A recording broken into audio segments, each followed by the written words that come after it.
Welcome to the Human Factors and Ergonomics Hub, a series of educational podcasts that showcase the connection between human capabilities and good work design, brought to you by the Human Factors and Ergonomics Society of Australia. Hi and welcome to the HFE Hub. Today I'm chatting with Professor Mark Young. Professor Mark Young is Professor of Human Factors in Transport within the Transportation Research Group at the University of Southampton, and is the current president of the Chartered Institute of Ergonomics and Human Factors in the United Kingdom.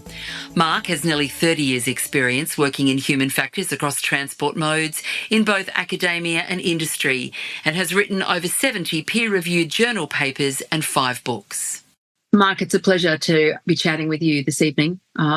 Early hours of the morning in the UK for you and in the evening here in Australia. It would be great if you could tell us a little bit about yourself, what you do, where you work. Sure, and thank you very much for having me on. It's a great pleasure to have the opportunity to talk to you colleagues in Australia, so I appreciate the opportunity. I'm a Professor of Human Factors in Transport at the Transportation Research Group in the University of Southampton. I've been here for just over a year now, and I've had a near 30-year career in human factors. So I started out actually here at the University of Southampton in the mid to late 90s, where I started out with a degree in psychology and followed that up with a PhD in human factors. And I worked pretty much in academia for about 10 or 12 years after that, working my way up the academic career track, and then I had an opportunity to go work for the UK's rail accident investigation branch, which was a hugely satisfying position. I did that for 11 years, applying my human factors expertise to investigating railway incidents and accidents across the UK rail network, tramways, heritage, Channel Tunnel even, which was really satisfying, really interesting job. But then this opportunity came up to return to my original university as a professor, which was too good to turn down, really. So as I say, I came back and I rejoined the university last June, picking up on some of the research interests that I've had before in terms of things like automated vehicles, in terms of driver distractions, fatigue, that kind of thing, and also picking up on some of the stuff I'd learned using my work in accident investigation. So I'm really keen to do some more research on investigation methods, causal analysis, that kind of thing. I also wear another hat as the current president of the UK's Chartered Institute of Ergonomics and Human Factors, which is a great privilege, and I'm really pleased to be in that position during the Institute's 75th anniversary year, which is something I'm really keen on. I was involved in promoting the 60th anniversary 15 years ago through a public engagement activity. I think we're going to come on and talk about these things, but I'm really keen to be in the hot seat for this anniversary year as well. Yes, the 75th anniversary. That is really exciting. I wasn't aware the Society had been around that long, but that's an incredible innings. Indeed, yeah. So it was formed in 1949, obviously, 75 years ago, as the Ergonomics Research Society. And I think I'm right in saying it was the first national body of its kind anywhere in the world. And it's been through several incarnations since then, most recent change being actually 10 years ago. So it's also the 10th year of getting our royal charter. So we're now the Chartered Institute of Ergonomics and Human Factors. So we added the human factors bit I think around 15 years ago, recognising the symmetry between ergonomics and human factors and the way that people use those terms interchangeably. So we went from being the Ergonomics Society to the Institute of Ergonomics and Human Factors, and then when we got the Royal Charter, became the Chartered Institute. And again, that's a real milestone for us to have that 10 years ago now. You've had lots of experience in lots of areas. I'm wondering what you're working on at the moment. Great question. So I'm been back at the university for a year, as I say, and one of the I'm keen to pick up on research in automated transport. I recently wrote a book and a paper with my long-standing colleague Professor Neville Stanton, who was my PhD supervisor many years ago, and we've kept a collaboration going on and off since then, really. So I wrote a book and a paper, sort of distilling all of that work in automated transport that we've done together over the years. A lot of that was focused on driver workload, driver attention. So a lot of that comes out in the book, but also promoting some ideas about how people and automated systems can work together going forward. We're really on the cusp of a tipping point in automated transport. So think about automated vehicles, driving automation. The kind of things that I think a lot of people are becoming more familiar with these days: adaptive cruise control, lane keeping systems, that kind of thing. And certainly in the UK, and I know a couple of states in America are already doing this, they're moving towards this, what they call level 3 automation, where we can actually hand off control to the car fully and completely, but only in a certain limited set of circumstances. So there'll still be the need for a driver to be this sort of fallback ready user, as they call them. So still need to be ready to jump back into the loop as and when necessary, or when the system goes outside of its design specification or outside the situation that it's designed for. And as we will know, that causes all sorts of issues, human factors issues for hesitate to say driver, but the person in the driving seat, let's say, behind the wheel, in terms of trust, situation awareness, workload, attention, jumping back in, getting that performance back up to speed. And although I say this was stuff I was doing in my PhD many years ago now, these issues are still very, in fact, probably more current than ever right now in terms of where the technology is, where the legislation is, and where we're moving forwards. And I think it's getting to the point where it's this sort of, I think of it as like a problem adolescence for automation in terms of driving, because at some point we'll probably many decades into the future that people are there's debate on exactly how far away full automation will be, when we can literally just get in a car on our driveway, press a button, and it will take us to the office or to the shops or wherever we need to go without any interaction at all. That's the full, what they call level 5 automation. That's a long way away, I think, for all sorts of reasons: technological, legal, ethical, moral. There's all sorts of reasons why that's probably, in my opinion, many decades away. And in the interim period, we're going to have this mixed mode. So within one vehicle, a car can do certain things and it can't do everything. So the driver will still need to do certain things, but also mixed fleet out on the roads as well. So there'll be some cars that have levels of automation, some cars that don't. And how we interact with each other, how we interact with other road users, pedestrians, cyclists. There's lots of unanswered questions that we really need to sort out moving forward. And now is the time. As with anything, as we know, again, human factors, we need to get in there right at the start to try and influence these design decisions. So that's something I'm really keen to take forward in my role now. I think it's appropriate then I ask you what kind of car you drive. I've actually when I got the job at Southampton, I had the great fortune to get myself an electric vehicle, which I really love, actually, just because it's so easy. It does have some of these automated systems, but maybe this is my professional human factors head coming in, but maybe it's also a little bit of a hedonic, a driver's head coming in.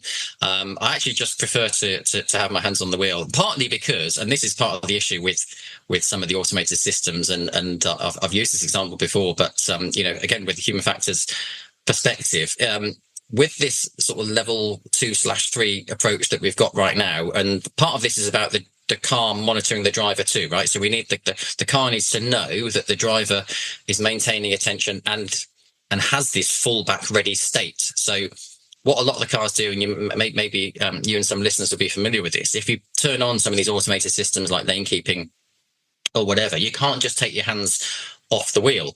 If you turn on the automated steering and take your hands off the wheel, it starts beeping at you and it says, put your hands back on the wheel. And some other cars even have attention detection systems, and it needs to make sure that you're looking ahead and having your hands on the wheel. And I'm sitting there thinking, well, look, if I'm turning these automated systems on, but you want me to look out the window, you want me to have my hands on the wheel, shall I just drive the thing myself? That's kind of where I am with this, So actually I prefer, although as I say, the electric vehicle is a great fun to drive, I do actually just quite like driving it myself.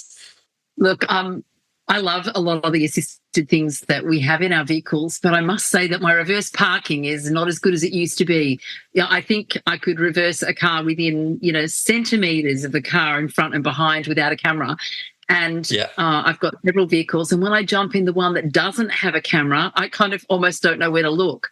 Yeah, and that's right, isn't it? Because and that's another big issue with these things. We get over reliant on them, and okay, parking sensors is a fairly low level of automation, but it is a level of automation, and it does exemplify that whole thing about becoming over reliant on whether it's the cameras, whether it's the BP sensors that we have. Again, my vehicle has that camera, but it's something to do with the placement of the camera. It just get fogged up with a lot of the road dirt, so by the time I've got to work and I'm parking, you can virtually see nothing out of it, so I'm back on the mirrors anyway. I recently backed into something because when I was looking at the camera, the camera's below the window, and the thing that was obstructing my reverse park was above the camera, and I'd become so reliant on it, it smashed back window. I got a bit surprised, but I must say that, yes, now I look everywhere. Well, that's right. And you get that message on the camera as well, don't you? Say maintain, I can't remember exactly what the wording says, but it's something to the effect of maintain situation awareness, make sure you're looking around you, not just focusing on that screen. Because, of course, as you're backing up, somebody could be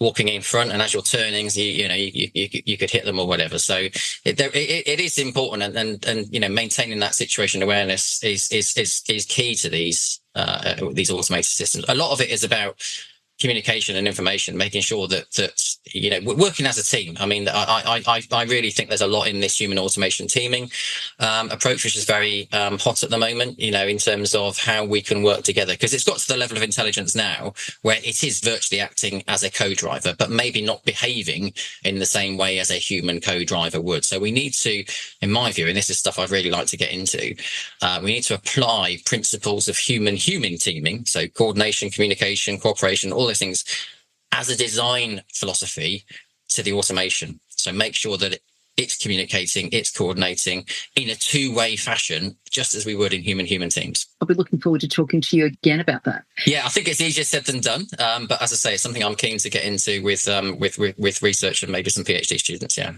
Is that related to the connectivity between vehicles, that team approach as well, in the response? If the other vehicle doesn't have the connectivity, the car recognises that and changes its plans. I'm not really sure where that. I think there's big advantages to that. Yeah, I mean that fits in with just the bigger socio-technical systems perspective, doesn't it? So okay, if we're talking about a human automation team, I guess I just did the same thing myself. We default to thinking about the driver in the car, but then we can take that bigger picture and think about all these drivers in all of their cars and how they all communicate. And that's the socio-technical systems approach, isn't it? How do they all communicate with each other? This big network, network of networks, if you like, of all the systems communicating. So yeah, absolutely. Vehicles talking to other vehicles, how they communicate with their own drivers. And sure, we like to be, I think, doomsayers, in terms of, all of the negatives about implementing automation and the implications for the human in the driving seat. But there are, of course, benefits too. And that kind of thing can really bring all sorts of benefits for situation awareness and performance. So, pulling up to a junction that you can't see around the corner. If your car can talk to another car and say, look, I'm coming around this corner, you can't see me, but if you just hold for a second, I'll be gone by the time you get there. Or if the car can talk to a set of traffic lights that, they may be on red on the approach, and, instead of like coming up to those traffic lights at normal speed and then having to stop, it could tell your car, reduce your speed by 5 miles an hour. By the time you get here, I'll be green, and you won't have to actually have to stop. That's better for economy. That's better for traffic flow. Yeah, there's all sorts of advantages to this. Very exciting research. Yes, I am looking forward to chatting with you again on where that is. Sure. After we've done some level 3 for a while, and then we can talk about what level 4 looks like. Well, yeah, and let's see how that goes, I suppose. But yeah. In prep for this podcast, you sent me a really interesting paper talking about the 75th anniversary of the CIEHF and some of your plans for engagement. And one of the things that you mentioned was a chasm between the public, parliamentarians, students, teachers, other stakeholders in their understanding of ergonomics and human factors and their understanding of the value of EHF. And I wondered, how do we get traction with these stakeholders, or what are your plans for getting traction with these stakeholders to promote ergonomics and human factors? Yeah, look, this is something I've been keen on for a long time. As going back to even the 60th anniversary when we set up an exhibition to promote knowledge and awareness of human factors amongst the wider world. Whether that's public, children, but also, like you say, stakeholders, policymakers, parliamentarians, etc. And I think the key word is engagement, actually. So, and this, if you look at some of the public engagement literature, historically, it's moved on from what they used to call public awareness, which was kind of a one-way dialogue. We will tell you what we're doing. We're the scientists, and we will transmit. No, now it's about engagement. It's a two-way process. So, science is obviously important for society, but society is important for science too. So we need to understand what people's needs and wants are, and how to get those people involved and excited in the research that we're doing too. And I think ergonomics human factors, okay, we're biased, and probably every discipline thinks the same way, but ergonomics human factors really lends itself to this public engagement agenda, because it affects all of us, right? I mean, okay, we've just been talking about essentially a safety critical system, and a lot of our work is, it can be in defence or nuclear or aviation or whatever, but there's loads of day-to-day stuff too. So all of this stuff about interface design, human performance, it affects us no matter what we do. Every single aspect of our lives is touched by ergonomics and human factors, and if we can just get a bit of that message across to people, I think we'd have a lot more engagement, a lot more involvement, a lot more presence at those high levels of say, policymakers, chief executives, aligned bodies, other learned institutes, that kind of thing. So what we're doing as part of that within the institute to try and achieve that is another exhibition. So I'm working with colleagues at Loughborough University who've been leading this project to run an exhibition on ergonomics and human factors at a place called the Museum of Making in Derby, which is in the East Midlands of England.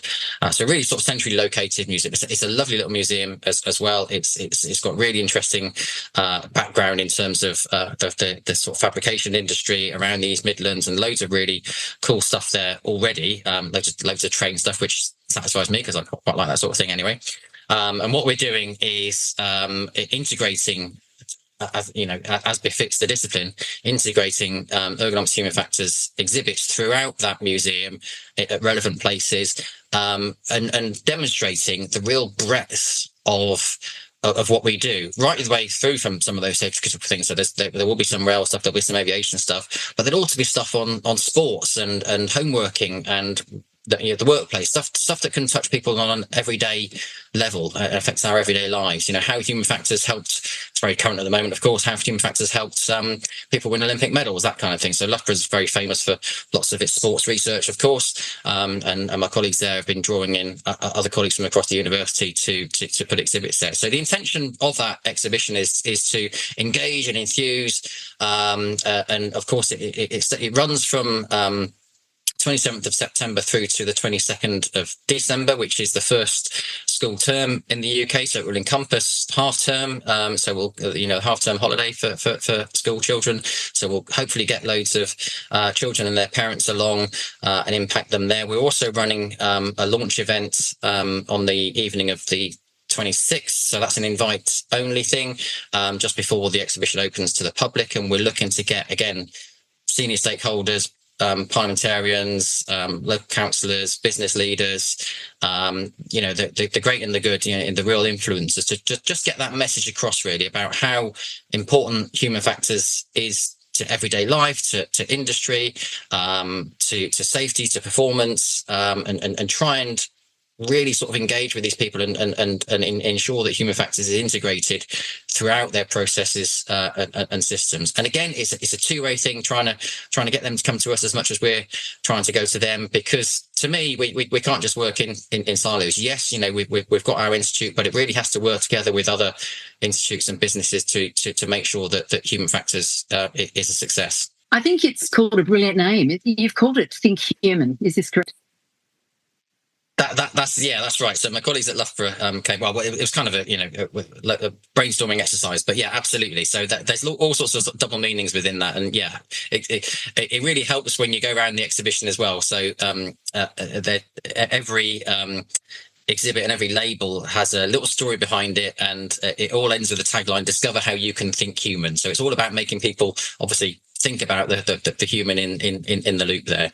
And also, I think another big advantage of doing this is that if people start to really engage with human factors, I mean, I'll step back a little bit. So I think there's a lot of people. I do it. Maybe you do it too. Maybe some people listening do this. But we go about our daily lives and we can make silly mistakes from time to time, and we quite often berate ourselves and go, "Oh, silly me! How did I get that wrong?"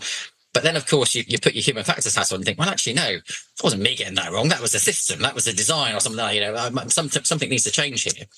And I think if we can get even that little message across and get more people to think like that, think human in that way, we'd be starting to influence from the ground up as well as the top down in a way. So people would start feeding back more about products and processes and systems and saying, look, I made a mistake with this. Okay, maybe with a phone or a computer, it's of little consequence, but out in a safety critical system, that can be of much higher consequence. So if we can get these little nuggets of information fed back up the system, consumer feedback, that kind of thing, we can drive it through sort of consumer power and get people more demanding that these systems are designed from a human factors perspective and with the human-centered approach. And really have success, as I say, both from the top down and the bottom up. Now, you may not know the answer to this question because I guess it depends on how far the planning has gone, but can you talk about one of the interactive displays, how it might work? Well, I don't want to give away too many spoilers, but I mean, there are some interactive exhibits. There are static exhibits too. I mean, I can talk about the general areas that we're covering. So I mentioned sports, I mentioned workplace. There's going to be some stuff on healthcare. There's going to be some stuff on rail and the underground, postal services. I think we've got a bit of defence stuff in there too. So it really does cover the gamut from, as I say, everyday life, stuff that people can relate to on a day-to-day basis, right through to these complex safety critical systems that a lot of people working in this field will be more familiar with. And I think one of the threads for me that holds those things together is it's the same kinds of principles and the same kinds of human performance that we're talking about, whether that's on a day-to-day level or at a complex systems level. It's all the same science and understanding that goes behind that. Okay, we apply it at a much more complex level when it's in the social technical systems perspective, but fundamentally it's the same science. And we want to get people thinking about, particularly with the school children, want to get people thinking about this as a potential future career. I mean, okay, it's not on the school syllabus at the moment, but one of the sort of spin-off objectives of this, and another thing I'm really keen on doing as part of my presidential year with the Chartered Institute is better engagement with schools. There is a program going along with the exhibition that, again, another colleague at Loughborough has been leading and got some funding awarded to do this, doing some schools workshops as part of the exhibition. But I want to build on that more widely through the Institute and actually engage schools more, maybe through the design technology syllabus, that kind of thing, and get more ergonomics, human factors into schools and get people thinking that this could be a future career for them. One of the motivations behind this, I don't know what it's like in Australia, but we've got there's a big feeling at the moment in the UK that we've made great strides in creating demand in industry and in organizations for human factors. So we've done a lot to persuade people that this is a thing that industries need and people need to engage with human factors. But now the worry is the pipeline. So where is the next generation of human factors ergonomics specialists coming from? We have a handful of master's courses in the UK. I think there's about half a dozen or so that are accredited with the Chartered Institute at the moment. But other than that, we don't really have a sort of formal training base. So, and again, I think we're starting that from the ground up. We get children interested. We used to have an undergraduate course in the UK that no longer exists. And I think part and parcel of the issue there is the demand. So we need to create that demand from children doing their school exams and looking for these courses at university level and looking for training options when they move forward. So I'm really keen to again get those seeds planted early on in people's lives, thinking about it as a career option, thinking about it as a training option, and bring more people into the discipline. Absolutely, I agree, and it's exciting to think about that. And the paper that you sent me in preparation for this podcast is really interesting because it isolated some of the curriculum topics and the relationship with ergonomics and human factors. And I'm just referring to a diagram whilst I'm talking to you here. You talk about some of the CIEHF knowledge areas, which is, obviously anatomy and physiology, but then you talk about the biology subjects and the physical education subjects. And then when it comes to psychology, you're talking about maths, and obviously there's English attached to all of these subjects.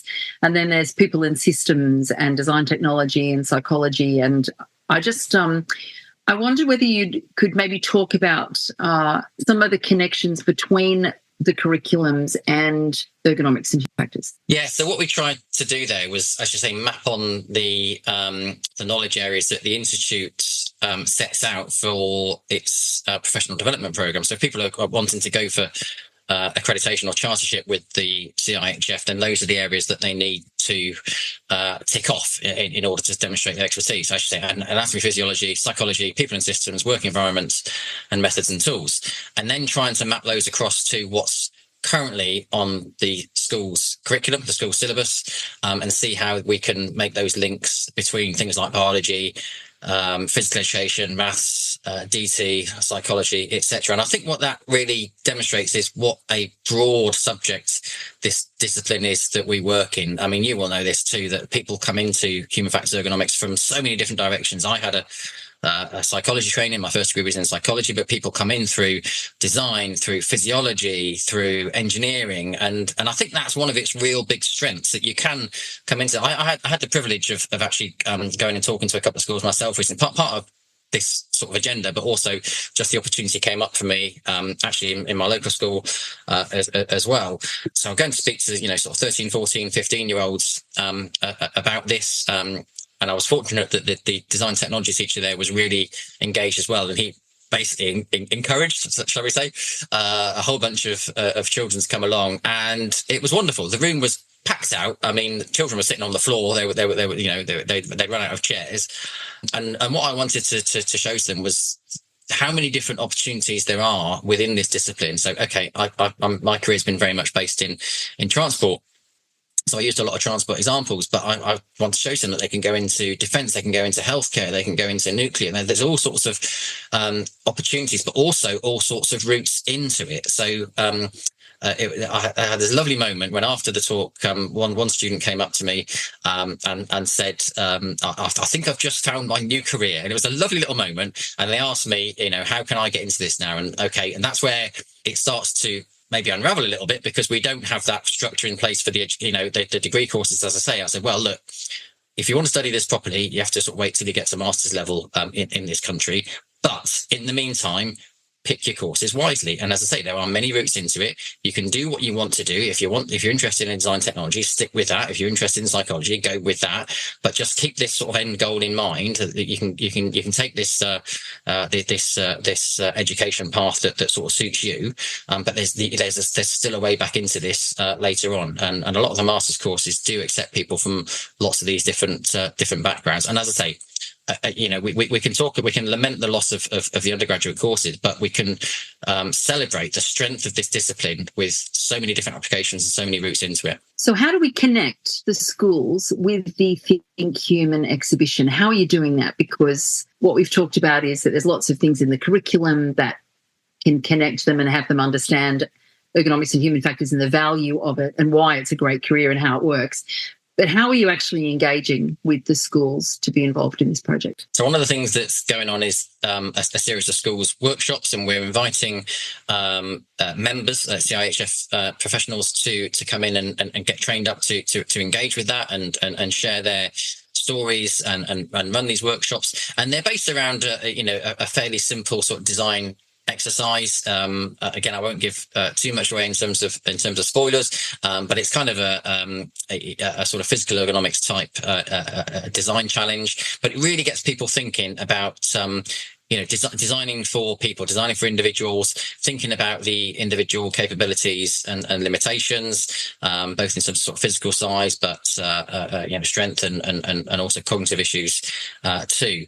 But really, sort of, as I say, getting people to think about how that might apply to a range of populations. So there's a series of these workshops going on as part part of the exhibition timeline, inviting schools in to take part in those. So it's a live thing actually on the premises. There's also online stuff as well to back that up. So there's a series of, and so again, I appreciate, it is geographically restricted in terms of the Midlands of England, but there is an online element to the exhibition too, where people can get involved from anywhere in the world, of course, and see what's going on and take part in this too. So we'll be providing additional resources as part of that. And again, on the back of that, as part of the sort of wider objective with the schools within the institute, one of the things we want to do is that there has been an Ergonomics for Schools website as part of the institute's activities in the past, and we're looking to revamp that and add some resources to that. So I talked about the presentation that I gave to my local school, and one of the things we want to do is actually create a pack of resources, if you like. So if other people want to do this, if people are keen to go in and talk to schools or want to, or get invited in to share their experience as like a careers talk or whatever, we can provide a set of resources through the institute that people can just pick up off the shelf and say, okay, I'm going to speak to 14, 15-year-olds, I'm going to speak to 8, 9-year-olds or whatever, and here's the pack that we can provide people with to actually help them do that. And it's a ready-made presentation that they can go and actually deliver to schools as well. That's brilliant. Do you have the similar pack for how to negotiate with Parliament? We don't at the moment, but that's a really good point. That's something we could think about going forward. Yeah, for sure. So it leads nicely into the question, given that we're talking about engagement, how do you engage with your parliamentarians in the UK? It's a great question. And I guess at the moment, that's probably something we don't do enough of. Some of our members have representation on various committees. We're actually very fortunate that one of our prominent members, who is professor at Nottingham University, is actually the Chief Scientific Advisor for the Department for Transport. So we've got great representation at quite a high level there.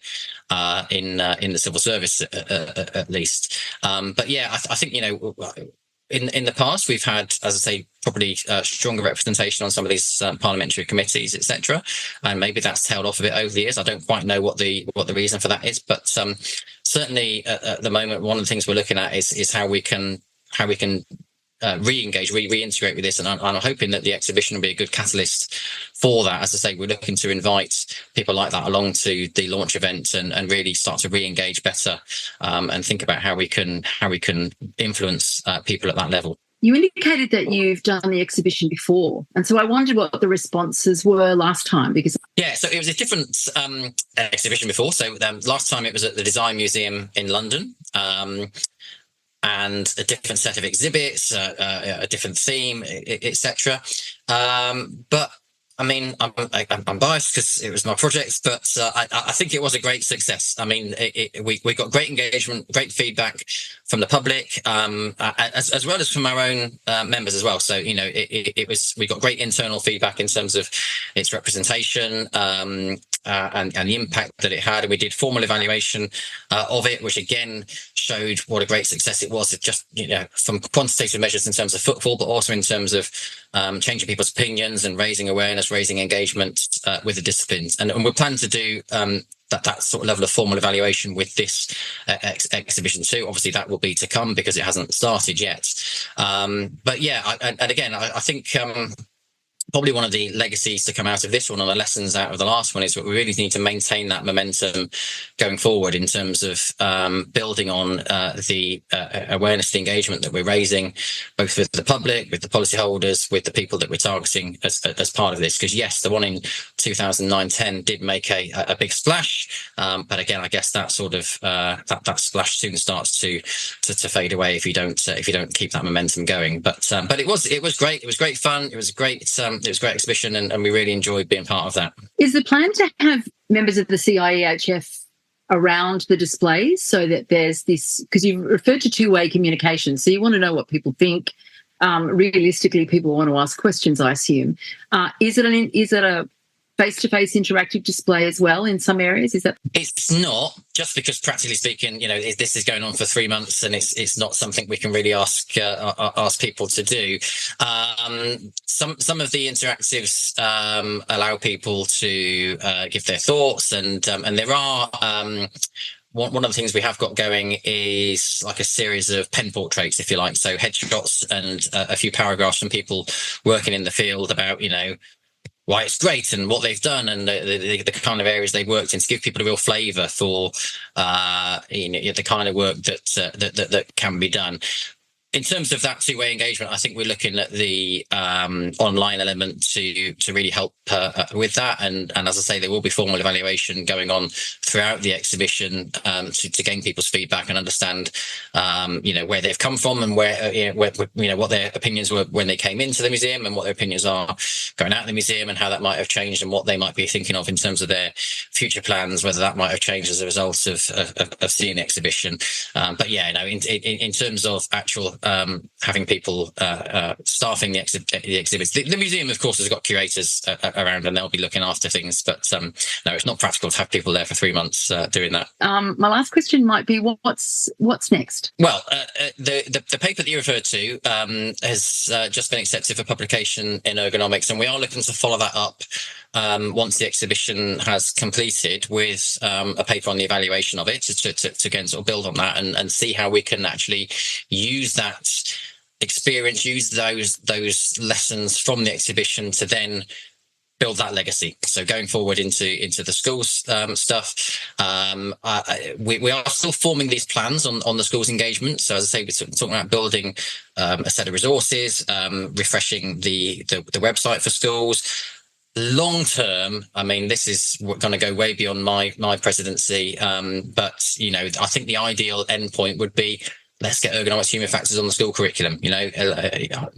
Maybe not an actual qualification why not, I suppose, an actual exam in ergonomics human factors, but if we can get that at least formally recognised. It does have a little bit of representation already on the design technology syllabus, so we have got that in there. We've got a chink in the door, as it were, so if we can just sort of widen that and get more of that engaged, and again, what I'd like to see, because of the whole philosophy of integration within human factors, why not have it as part of biology? Why not have it as part of physical education as well as DT and psychology and all these other areas? So there should be little bits of elements throughout. But again, that's the long-term mission. I think, what I think I can achieve in my presidential year, hopefully, is, as I say, the website stuff, the resources, and raising, maybe doing a couple of more talks, or seeing more people do talks in their local schools as well. But yeah, I think making sure that we build on that legacy from the exhibition, as I say, the public engagement and the schools engagement, two things I'm really, really keen on. So hopefully by the end of this, people won't ask us what an ergonomist is and what an ergonomist does. Right, and it's not all just about chairs, right? People, systems, places and products, I think, is what was referred to in the paper that you sent me, and I think it's a lovely way to explain it and the interaction between those. Don't forget the Human Factors and Ergonomics Society conference this year is being held in Brisbane between November 25 and 27. Our program is available on the HFESA website, being hfesa.au.